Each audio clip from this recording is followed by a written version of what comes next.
Hey, Oasis, Pastor Caleb here, and I'm pumped. I am so excited because many of you know that Saturday, May 2nd, we completed our 90-day Bible challenge. Let me hear you cheer. Woo-hoo-hoo-hoo! That's awesome. I am so proud of every single one of you that has daily given the time and the effort to God and to yourselves, to your spirituality, to be able to read through such a tremendous work as the Bible from cover to cover. Now, before we sort of leave this kind of season behind, there's a couple of things I want to talk about.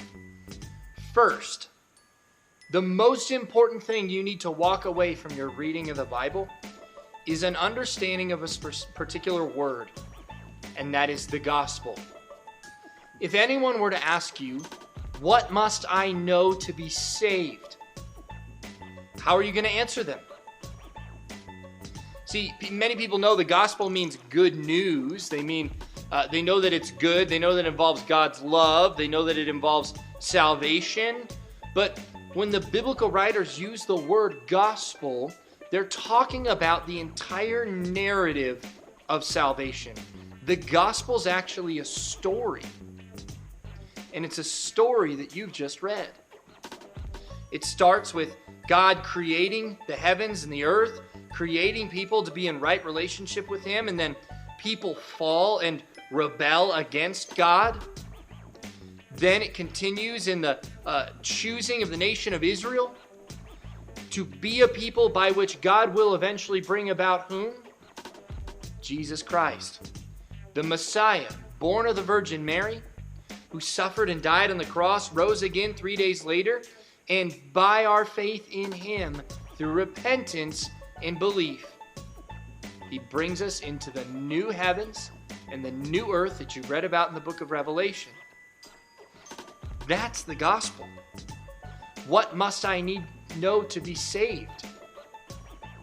Jesus Christ, born of a virgin, died on the cross, rose 3 days later to save us from our transgression, our rebellion against God, and lead us into life everlasting. If you go through the reading of the Bible and you walk away and you cannot answer that question, both for yourself, for your neighbors, for your friends, for your family, then our reading may have been for naught.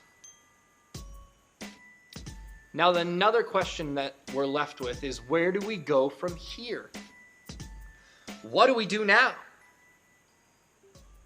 So many of you have just read through the entirety of the Bible for the very first time.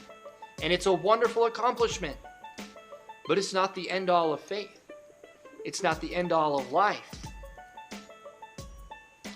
We still have to read it. And we might read it in different ways. We might not read it so quickly.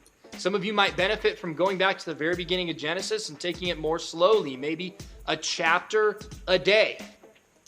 Others of you might benefit from reading the same book, maybe a short one like Philippians or Philemon or Jude, and read the same book of the Bible every day for 30 days. That might be a good exercise for you. Others of you might benefit from praying through one psalm a week. There are different paces. There are different seasons of life when we're going to read more, when we're going to read less, when we're going to study deeper, or when we're going to just sort of glance over, again, to experience and encounter God in the text. That's the most important thing you can do in your life, is encounter God through His Word.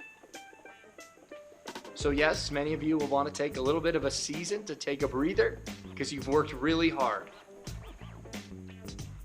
Just don't let the season be too long, because God still has more to say to you in the vast riches of His Word.